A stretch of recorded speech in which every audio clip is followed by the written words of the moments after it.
doctor me estaba informando de que el familiar de nuestro hermano, su hermana había fallecido. Se le apachurra uno el corazón, como que se le hace chiquito. Estábamos muy contentos, lo acabamos de conocer. El día de ayer a la familia y tristemente recibió una noticia de esta no es nada agradable. Pero lo que estamos en Cristo Jesús tenemos esperanza. ¿Cómo es así? Amén. ¿Hay esperanza o no hay esperanza? Amén. Si usted tiene a Cristo Jesús como su Salvador personal, ¿de qué se preocupa? ¿De qué se preocupa? ¿Hay algo de qué preocuparnos? No tenemos de qué preocuparnos, a menos que nos olvidemos de quién hemos creído. Si tú te has olvidado de quién has creído, entonces tienes que preocuparte. No te olvides, recuerda. Quiero llevarlos a ver una promesa que se encuentra en la Biblia, en el Salmo 138, versículo 7. Salmo 138, versículo 7. Si por favor lo buscamos por ahí, lo leemos. Salmo 138, versículo 7.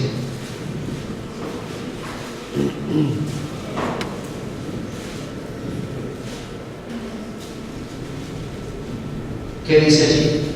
Si ando en medio de la angustia, tú me vivificas, extiendes tu mano contra la ira de mis enemigos. Si yo anduviera en medio de angustias, ¿qué hace Dios? ¿Qué hace Dios? Extiende su mano. Mis hermanos, yo quisiera que usted allí en su lugar, allí donde usted está, haga una oración por la familia la cual ha perdido este ser querido. Que en esta angustia que ellos están pasando, Dios les dé paz, les dé esperanza. ¿Te parece? ¿Sí?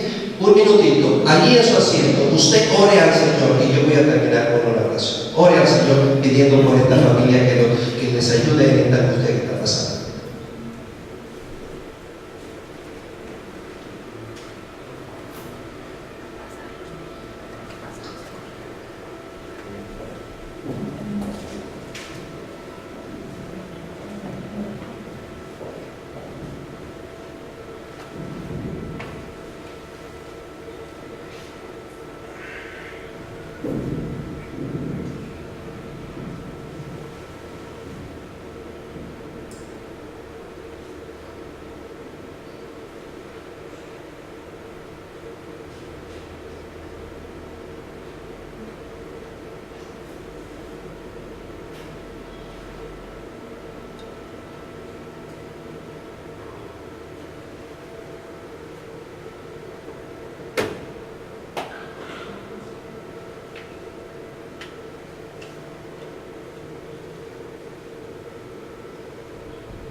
Nuestro buen Dios, que para siempre es tu misericordia.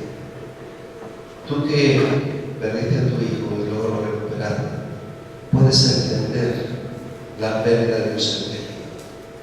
Señor, te agradecemos porque en ti hay esperanza. Te agradecemos porque tú eres el único que puedes entender el dolor del ser humano. Queremos suplicarte que seas con cada uno de los integrantes de la familia, para que ellos puedan recibir la paz, consuelo y la esperanza de vida de verlo cuando tú vengas en la nubes. Señor Jesús, te agradecemos porque tú has prometido que nos vas a librar de estas angustias y que aún a pesar de que estamos en esas angustias, tú estás a nuestro lado.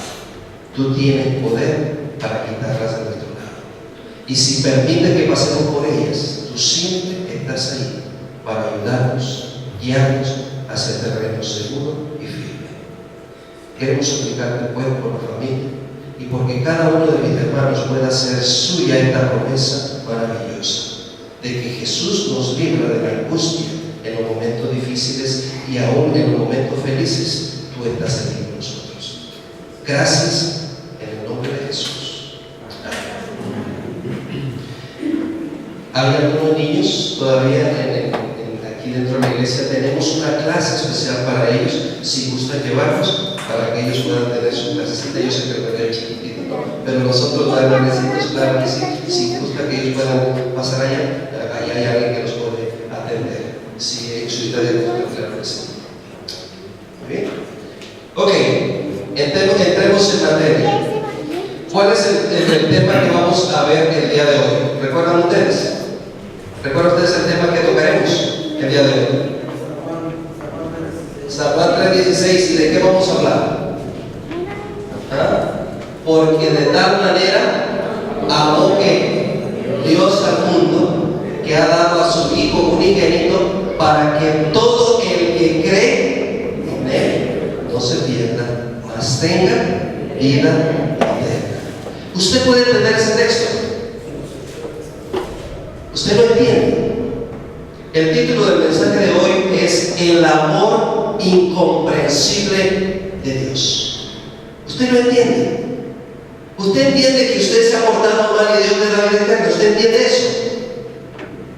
Yo no lo entiendo, simplemente lo acepto, porque yo no merezco eso. Entonces, ¿cómo es posible que Dios nos ofrezca a nosotros vida eterna cuando todos vivimos muy mal, muy desviados de la palabra de Dios, muy desviados del plan de Dios? ¿Cómo es posible? Bueno, vamos a tratar de analizar ese texto. Vamos a ver desde el versículo 16 al versículo 21, 22, para ver qué podemos sacar de estos textos interesantes. No se pierdan allí, esa es la parte importante. Pongan algo allí, ahí va a ser la división, que usted de ahí en adelante va a buscar otros textos en la Biblia para que podamos corroborar esto que estamos viendo. Muy bien. El amor de Dios. Generalmente nosotros la palabra amor la hemos mareado. ¿Qué entiende usted por amor? Bueno, muchas personas pueden decir, bueno, yo entiendo esto, aquello y esto otro, y muchas cosas podemos nosotros interpretar que es amor, pero en realidad la palabra amor en el griego, para traducirla al español, amor como que no da el sentido correcto, el verdadero significado a lo que Dios quiere expresar con esta palabra amor. Hay varias definiciones que en la Biblia nosotros podemos ver acerca de esta palabra amor. Esta palabra es inadecuada porque no expresa totalmente la profundidad de ese amor de Dios, del interés tan importante y tan grande que Dios tiene por el ser humano. No muestra tampoco cómo Dios, el creador de todo, le ha dado a sus criaturas la oportunidad de gobernar este mundo y de dirigirlo y de hacer una mayordomía, y la hemos hecho tan mal. Y no entendemos nosotros cómo Dios, en su infinito amor, todavía nos sigue aguantando, esperando, siendo paciente. Finalmente, nosotros podemos, quizás un poquito, llegar a vislumbrar algo del grande amor de Dios a través de la cruz del Calvario. Pero eso es mostrándoselo a nosotros. Pero nosotros hemos dedicado tiempo para contemplar lo que Jesús hizo en la cruz del Calvario. Hemos pensado todo lo que Dios tuvo que dar para que tú y yo pudiéramos tener esa vida eterna. ¿Tú puedes entender todo eso? ¿Yo puedo entender todo eso? Yo no lo entiendo. Simplemente quiero aceptar lo que Dios me ha dado en su palabra, de que Él me amó a tal grado que lo más valioso que el cielo tenía nos lo entregó. ¿Qué nos entregó Dios a nosotros? Lo más valioso. Y déjame hacerte una pregunta. Si Dios entregó lo más valioso, que Él tenía en el cielo para redimir a la raza humana, ¿qué tanto vales tú? ¿Te has puesto a pensar el valor que tú tienes para Dios? Es un valor que yo no puedo entender. Como si una sola persona hubiera aceptado a Jesús, por esa sola persona, Jesús hubiera venido y habría dado su vida por ti y por mí. Es increíble, es increíble. Quisiera llevarnos a algunas citas que se encuentran en la palabra de Dios. Una de ellas es Romanos capítulo 5, versículo 8. Vamos a ver algunas citas que nos da la palabra de Dios. Romanos, ¿qué dije? 5, 8. ¿Ya lo tienen?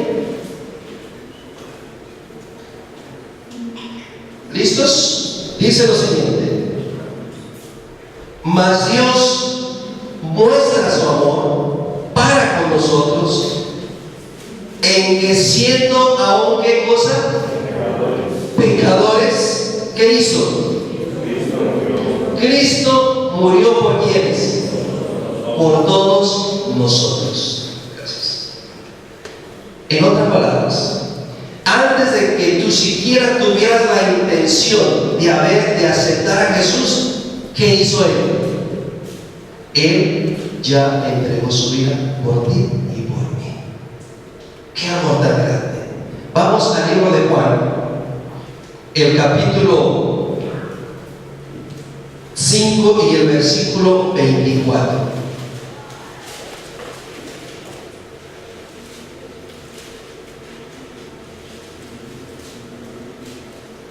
¿Ya lo tienen? Fíjese la promesa tan maravillosa que Dios nos hace.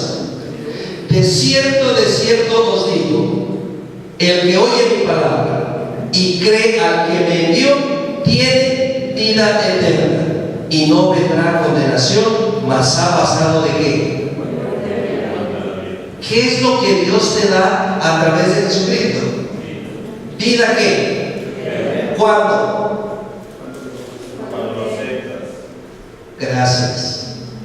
Algunos piensan que la vida eterna la van a tener cuando el Señor Jesucristo venga. No, la vida eterna comienza aquí y ahora cuando tú aceptas a Cristo Jesús. ¿No es lo que dice la palabra?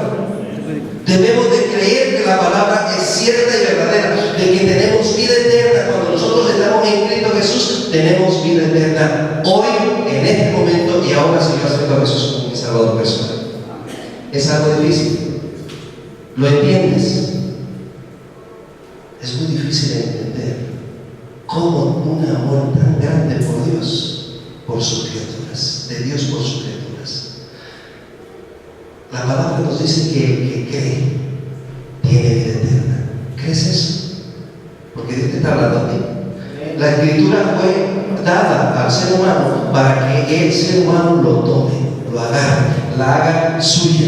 Y eso es lo que nosotros necesitamos hacer. Y otro texto más para corroborar eso. Primera de Juan, capítulo 4, versículo 9.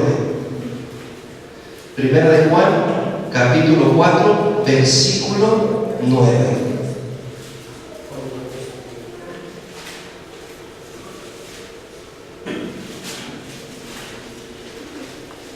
¿Ya están listos? Dice lo siguiente: en esto se mostró el amor de Dios para con nosotros, en que Dios envió a su Hijo unigénito al mundo para que vivamos ¿qué? ¿Por qué tienes vida tú? O sea, tú le debes la vida a Cristo. Tú estás vivo en este momento porque Jesús dio su vida por ti. ¿No estás agradecido con Jesús? ¿No estás agradecido con Dios por lo que Él ha hecho por ti? Queridos amigos, queridos hermanos, nosotros tenemos un Dios maravilloso, un Dios hermoso que se preocupa, que a veces, aunque no lo entiendas, tú debes de aceptarlo por fe. Y fíjese lo que dice ahí mismo en la primera de Juan, capítulo 5, versículo 1. Todo aquel que cree en que Jesús es el Cristo es nacido de Dios. Y todo aquel que ama al que engendró, ama también al que ha sido engendrado por Él.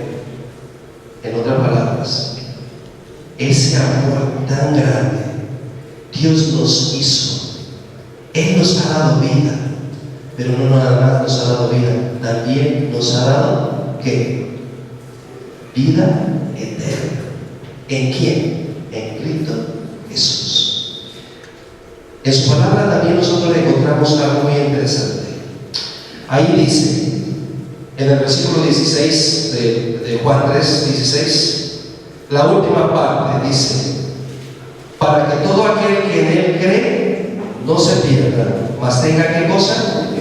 Vida eterna. Y miren, hay algo interesante. Busquen 1 de Juan capítulo 3 versículo 1.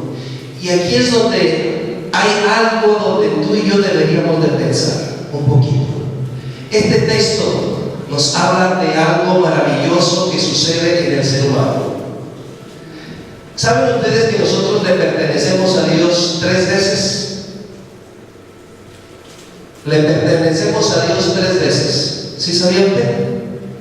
Bueno, lean el texto y ahorita vamos a analizar eso. ¿Sí? ¿Qué dice este texto? Mirad que ¿cuál amor qué? ¿Qué es? Llamados hijos de Dios. ¿Qué más?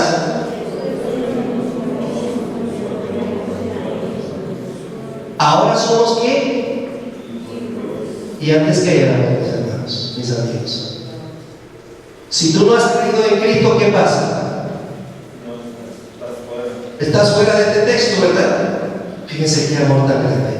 Ahora, cuando tú has escuchado de Jesús, cuando tú has aceptado a Jesús, ahora ¿qué vienes a ser? Hijo.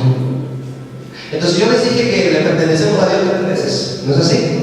¿Cuáles son las 3 veces? Bueno, la primera le pertenecemos a Dios por creación. Él nos creó, ¿o no es así? ¿Quién nos hizo? ¿Quiénes son nuestros primeros padres? Dios. Adán y Eva, Dios los hizo a ellos, ¿sí? Le pertenecemos por creación. ¿Quién murió en la cruz del Calvario? Cristo Jesús. ¿Por quién murió? Por nosotros. Entonces nos ha redimido. Pertenecemos a Dios 2 veces. ¿Y quién te mantiene? ¿Quién te sustenta? ¿Quién te da la vida? ¿Quién te da la salud? ¿Quién está contigo? Entonces le pertenecemos a Dios 3 veces por sustentación, porque Él es el que provee para todas nuestras necesidades. ¿Sí? Entonces Dios es tan grande y tan amoroso que te ha dado la oportunidad de que tú llegues a ser ahora un hijo de Dios, que le perteneces 3 veces, por creación, por redención y por sustentación. Y algo más, mis hermanos, cuando tú eres hijo, tienes derecho a ¿qué? A la herencia. ¿Y cuál herencia? ¿Qué dice el Señor Jesús? Todo aquel que cree en mí tiene ¿qué? No dice va a tener, tiene presente vida eterna. Entonces cuando tú crees eso, se va a venir realizando en el futuro la realidad de lo que has creído. Pero tú tienes que tener la seguridad de que en Jesús tienes vida eterna. ¿Y quién puede tener vida eterna? Solamente aquel que cree. Pero cuando tú ves el mundo y ves cómo vive la gente separada de Dios, haciendo muchas cosas, ¿y esa gente qué? ¿Esa gente también va a salvarse o no se va a salvar? Esa gente también tiene la oportunidad de aceptar el Evangelio, de creer en Cristo o no la tiene. Sí, todos ellos tienen la oportunidad. El Señor Jesús no va a venir hasta cuando sea predicado el Evangelio del Reino por testimonio a todo el mundo. Entonces nuestro trabajo, nuestra responsabilidad, tanto tuya como mía, es predicar el Evangelio. Y no se predica el Evangelio solamente desde aquí. El Evangelio se predica con nuestra vida diaria, nuestra manera de vivir, la manera en que usted se comporta en su trabajo, donde juega, las actividades que realiza, en la escuela, en donde quiera que usted va, las transacciones comerciales que usted hace, donde quiera que usted esté. Allí usted puede dar un testimonio de la vida de Cristo en usted. Ahora, es algo interesante. El siguiente texto, el versículo 17 dice: porque no envió Dios al Hijo al mundo para condenar al mundo, sino para que el mundo sea salvo por Él. Déjenme hacerles una pregunta. Si Cristo vino para salvar al mundo, Entonces todo el mundo es salvo. Todo el mundo se va a salvar. ¿Quién se va a salvar? La salvación, discúlpeme que se lo diga, la salvación es condicional. ¿Y qué es lo que pide Dios? Que creas en el Señor Jesucristo. ¿Es difícil eso? Sí. ¿O no es difícil? ¿Es difícil aceptar a Jesús? Entonces, ¿por qué no todos lo hacen? Si fuera fácil, todos aceptaran a Jesús. Pero cuando tú te entregas plenamente, estás rindiéndote totalmente a Cristo. En otras palabras, cuando tú crees en Cristo, tú mueres para que Cristo viva en ti. ¿Se me está entendiendo? Yo tengo que morir para que Cristo pueda vivir en mí. Porque si yo vivo, ¿dónde queda Cristo? Fuera. Entonces quiere decir que yo no tengo oportunidad ni esperanza. No, todavía tengo esperanza. Mientras hay vida, hay un dicho, hay que, hay esperanza. Y mientras usted y yo tengamos respiración que Dios nos da, y mientras Él nos dé la oportunidad de tener una mente y un corazón que puedan vivir para honra y gloria de Él, tenemos oportunidad y tenemos esperanza. Juan 5:36. Vamos a ir a Juan 5:36.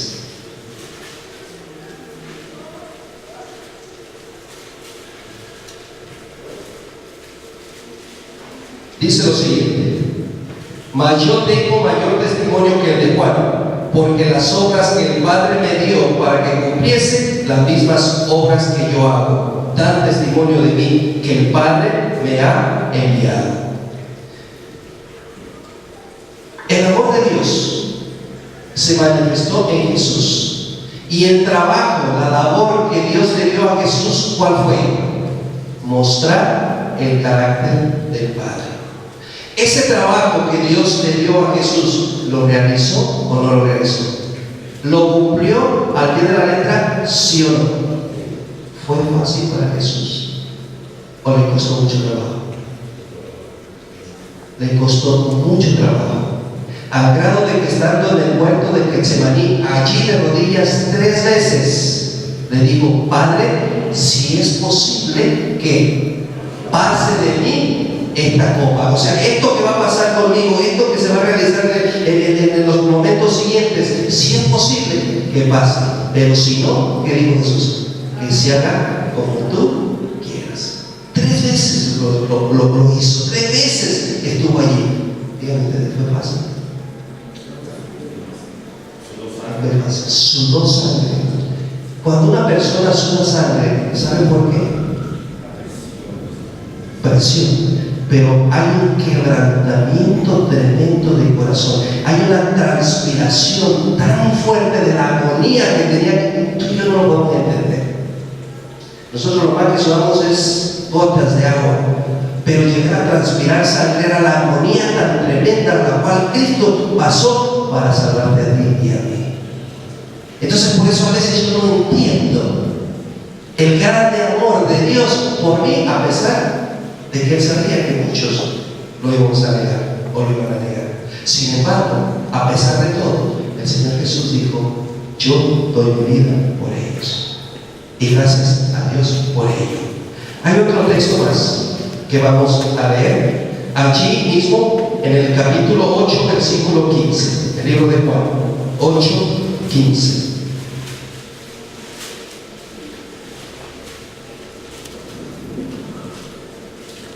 ¿Y qué dice allí? ¿Vosotros qué? Juzgáis la carne. ¿Yo qué hago? No juzgo a nadie. Déjenme hacerles una pregunta. ¿Dios mandó a Jesús a juzgar al mundo o a salvarlo? Él no vino a juzgar. Entonces, ¿por qué a veces el ser humano se levanta juzgando a otro ser humano? Porque a veces como cristianos estamos juzgando a la gente. Ese es nuestro trabajo. Ese es nuestro. Dios no nos ha llamado a eso. Dios nos ha llamado a que tú y yo hagamos la obra que Jesús hizo. No al grado de entregar nuestra vida como sacrificio, pero sí de entregar nuestra vida por Cristo. Porque si Él nos llama a entregar nuestra vida, nosotros debemos de dársela. Algo más. Versículo 18. El que en Él cree no es condenado, pero el que no cree, ¿qué pasa? Ya ha sido condenado, porque no ha creído en el nombre del unigénito Hijo de Dios. Y esta es la condenación, que la luz vino al mundo y los hombres amaron más las tinieblas que la luz, porque sus obras, ¿qué? Eran malas. Fíjese, y aquí nos da un poquito, una vislumbre de cómo el mundo en general no quiere aceptar a Jesús. ¿Por qué? Porque las obras que la gente hace son malas. Y cuando una persona está acostumbrada a hacer lo malo, ¿puede hacer cosas buenas? Una persona acostumbrada a hacer cosas malas, ¿puede aceptar a Jesús? ¿Sí o no? ¿Sí o no? Puede, si deja que el Espíritu Santo le toque con esa voz maravillosa. Cuando el Espíritu Santo llega a la mente, al corazón de la persona, y esa persona ve que todas las obras que él ha hecho son malas, que todo lo que él había creído es malo, entonces él cae en un estado que se le llama arrepentimiento y hace un giro de 180 grados. Y en lugar de seguir caminando hacia el camino de perdición que llevaba, se da la vuelta y sigue el camino de salvación en Cristo Jesús. Ahora, yo no entiendo cómo Dios transformó mi vida, porque la vida de su servidor antes de conocer a Cristo era totalmente diferente a la de hoy. Yo he visto precisamente el sábado en la mañana, después de la predicación, un muchacho se acercó a mí y me dijo: yo era así, así, así, yo era sicario, yo era traficante, yo era esto, yo era lo otro, y Cristo me salvó, y desde hace 3 años estoy trabajando para que esas personas que hacen ese trabajo no lo hagan y vengan a los pies de Cristo. Ese Cristo transforma cuando tú lo dejas que entre a tu mente y a tu corazón. Y ustedes creen que no pueden transformarnos a nosotros. Si Él hizo cosas malas, porque Él dice que hizo cosas que ni siquiera me imagino, y Cristo lo perdonó, no te podrá perdonar a ti. ¿O no crees que Dios te pueda perdonar a ti? ¿Tú has hecho cosas malas? Déjame tener una historia de alguien que hizo muchas cosas malas. ¿Saben ustedes la historia de Manasés? ¿Saben ustedes la historia? Vamos a ir a Segunda de Reyes. Manasés, Segunda de Reyes, capítulo 21, versículo del 1 al 18. Manasés.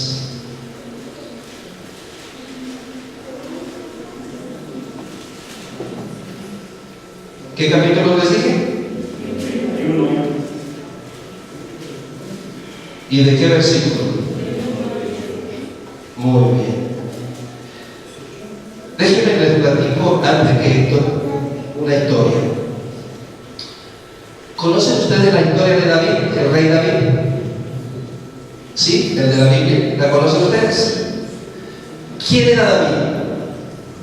¿Un hombre santo? ¿Sí? ¿Un hombre que mató, adulteró, codició, tenía 4 mujeres? Sus hijos siempre andaban peleándose.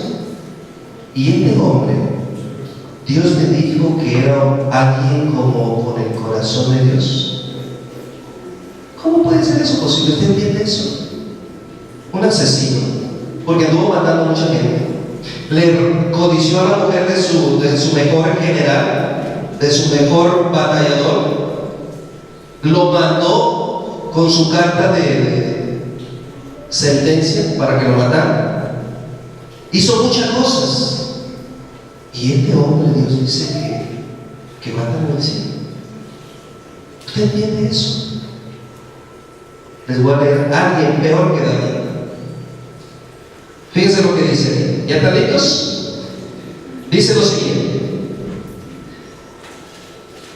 de 12 años era Manasés cuando comenzó a reinar, y reinó en Jerusalén 55 años. ¿Cuántos años reinó?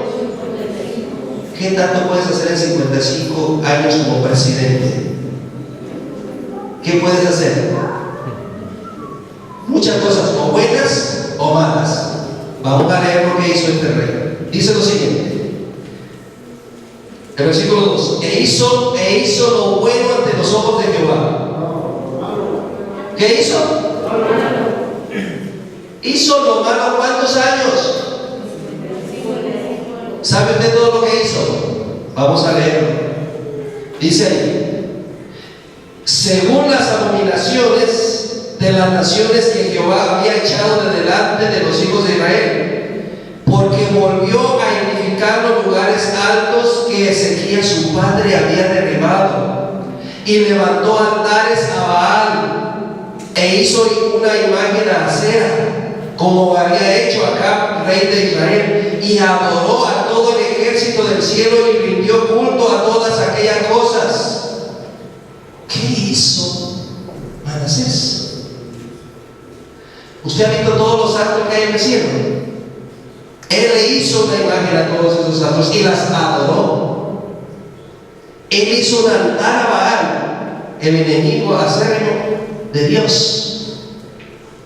Él adoró todo eso, y no conforme con eso, ¿qué más hizo? Fíjense lo que sigue diciendo. Versículo 4: asimismo edificó altares en la casa de Jehová, de la cual Jehová había dicho: yo pondré mi nombre en Jerusalén. Y edificó altares para todo el ejército de los cielos en los dos atrios de la. O sea que todavía, no conforme con hacerlo allá afuera, fue y los metió en el templo, y allí en el santuario, allí los metió. O sea, ¿cómo fue la mentalidad y la maldad de este hombre? Y pasó a su hijo por fuego. Ah, querido amigo, ¿usted pasaría a sus hijos por el fuego? O siquiera para que se corten tantito.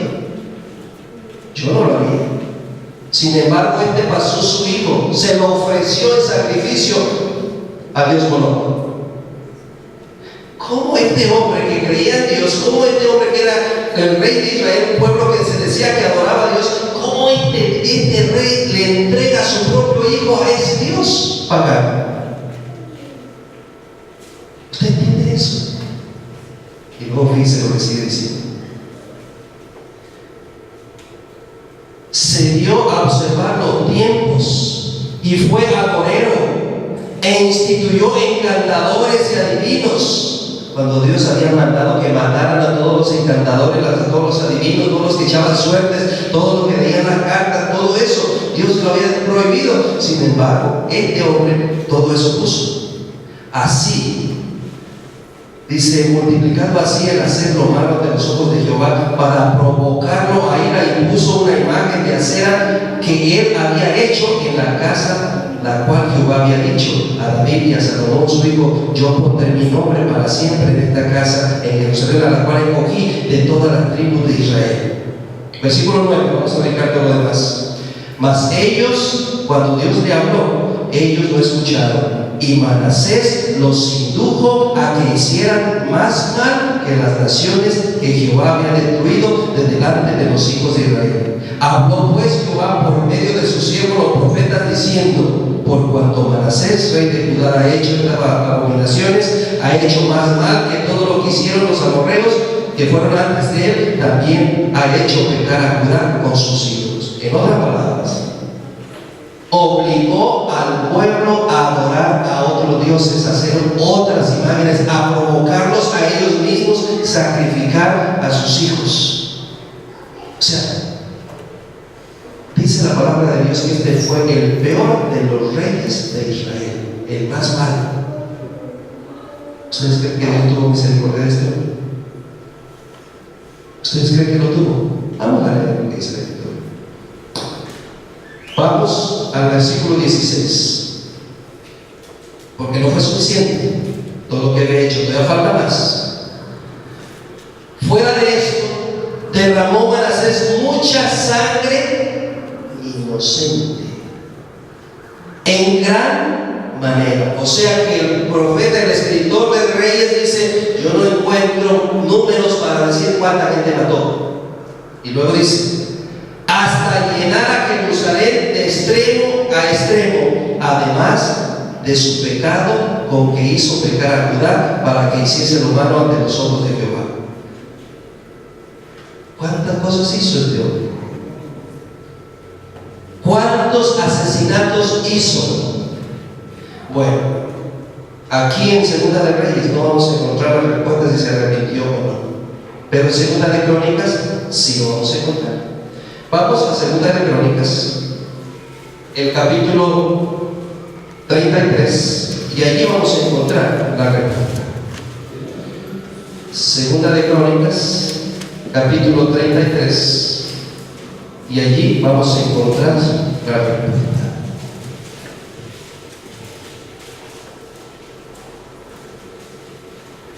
Quiero llevarlos desde el versículo 7 en adelante. Fíjense lo que pasó.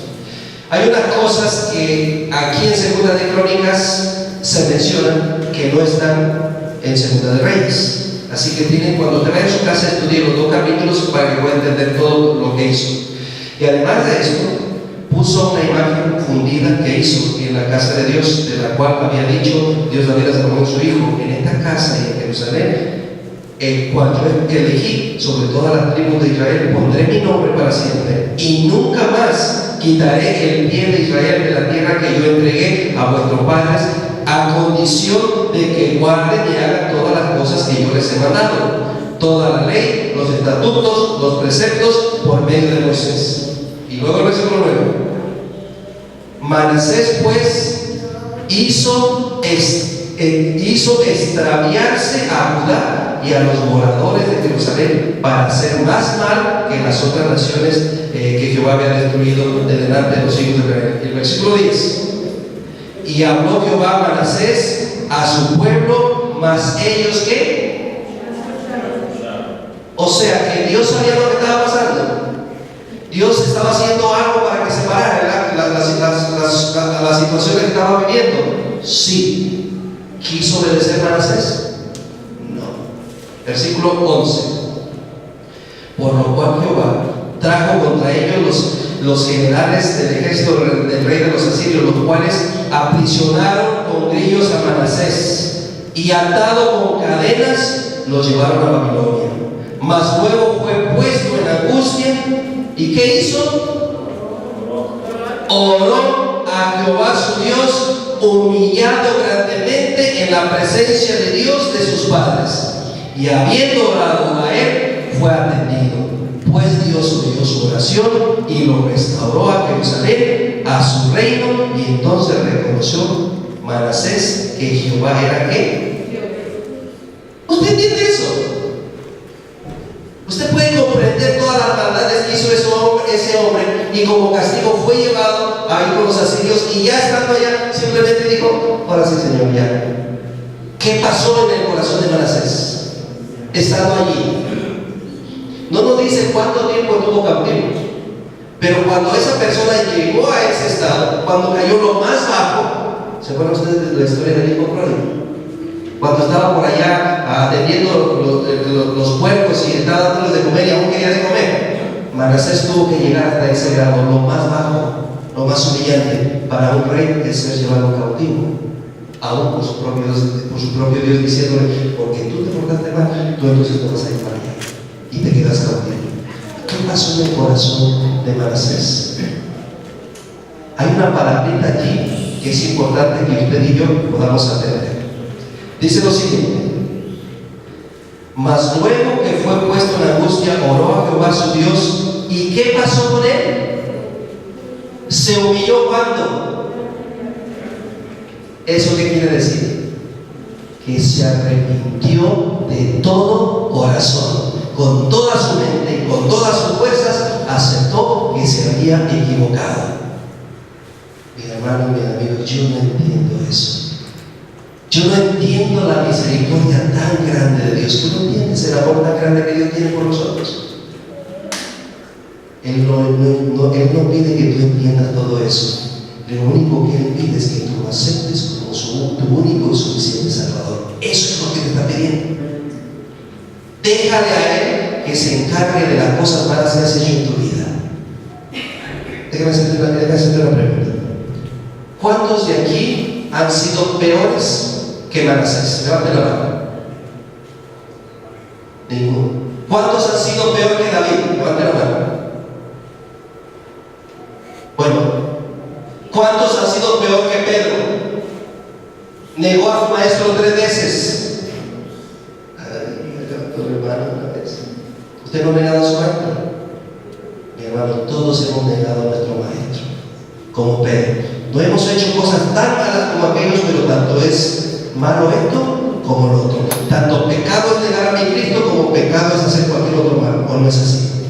¿Hay diferencia de pecado para Dios? Pero el ser humano desafortunadamente hace diferencia de pecado. Pero para Dios no hay diferencia. Lo único que Él pide es que te humilles de corazón, que aceptes que te has equivocado, que aceptes que estás errado en las cosas que has hecho en el pasado. ¿Y qué pasa con Dios? Le regresó todo su reinado a Manasés. ¡Wow! Dios puso al ser humano para que fueran reyes y sacerdotes en esta tierra, ¿no es así? ¿No es así? ¿O sí? Dios los puso para que seamos reyes y sacerdotes, ¿sí o no? Sí. Pues si usted no lo cree, entonces se va a quedar afuera. Porque todos los que van a entrar en el reino van a ser reyes y sacerdotes para Dios. En otras palabras, el reinado de Manasés terrenal se le regresó, su poderío se le regresó y todo lo demás se le regresó. Y después dice la Escritura que Manasés murió y fue enterrado con sus padres. Déjame hacerte una pregunta. ¿Tú crees que es difícil aceptar a ese Dios tan misericordioso y amoroso que ha hecho todo eso por ti? ¿Es difícil aceptar? ¿Qué te cuesta decirle, Jesús, yo te acepto como mi Salvador personal? Y Él te perdona toda la vida de Manasés, toda la vida ¿de quién? De David, y también la vida de Pedro, y también perdona a Juan. Señor, allá andan algunos hablando en tu nombre, ¿quieres que cantemos que tenga fuego del cielo y los destruya? Déjalo, el que no es contra mí, el que no es conmigo, contra mí es. Querido amigo, ¿aceptarías a Jesús en esta noche como tu Salvador personal? ¿Sí lo aceptarías? Porque no es difícil poder aceptar ese amor tan grande mostrado por Jesús. No fue suficiente todavía que Él haya muerto en la cruz del Calvario, sino que te sigue llamando todavía por medio del Espíritu Santo. Resucitó Jesús y ascendió al cielo y está abogando por ti y por mí. Y Él se encuentra allá. Y si Jesús es tu abogado, ¿para qué tener miedo? Fíjate, cualquier caso que se pueda presentar en esta tierra, justa o injustamente, puede salir favorable o desfavorable. Pero con Cristo, todos los casos son favorables. ¿Quieres decirle en esta noche a Jesús, quiero que tú seas mi abogado? Quiero aceptar ese amor que yo no entiendo, pero quiero aceptarlo. ¿Quieres decirlo al Señor Jesús? Te voy a invitar a que nos pongamos de pie, para que tú y yo podamos decirle al Señor Jesús, Señor Jesús, gracias, quiero que tú seas mi abogado, porque Jesús va a ser nuestro abogado y nos va a defender ante el juez. Dice el Señor Jesús, el que me confesare en la tierra, ¿qué va a pasar? Yo le confesaré ante mi Padre. En otras palabras, si tú en este momento le dices al Señor Jesús, Jesús, yo te acepto como mi Salvador personal, te reclamo que todas las promesas que tú tienes en tu palabra sean mías, y sobre todo, yo testifico ante la gente de que creo en ese Jesús. ¿Qué va a pasar cuando el Señor Jesús venga? Él se va a poner delante del Padre y va a decir, este es mi hermano. Ah, ¿es tu hermano? Sí, es tu hermano. Pues si es tu hermano, es mi hijo también. Y como hijo, tú y yo tenemos derecho a la heredad de Dios. Vivir con Cristo, porque toda la eternidad. Que el Señor nos bendiga. Vamos a cantar este canto maravilloso que tenemos en la palabra en el himnario, el 485. ¿Una qué? ¿Uniéndose qué? En verdad. Aquí. Dirigirnos en este himno, por favor, maravilloso. Cantémoslo con el corazón, aprendámoslo de memoria y que a través de este canto donde podamos decir al Señor, queremos estar unidos contigo y entre unos y otros. Claro que sí, alabamos el nombre de nuestro Dios por este día.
¿Te gustando el servicio en esta noche?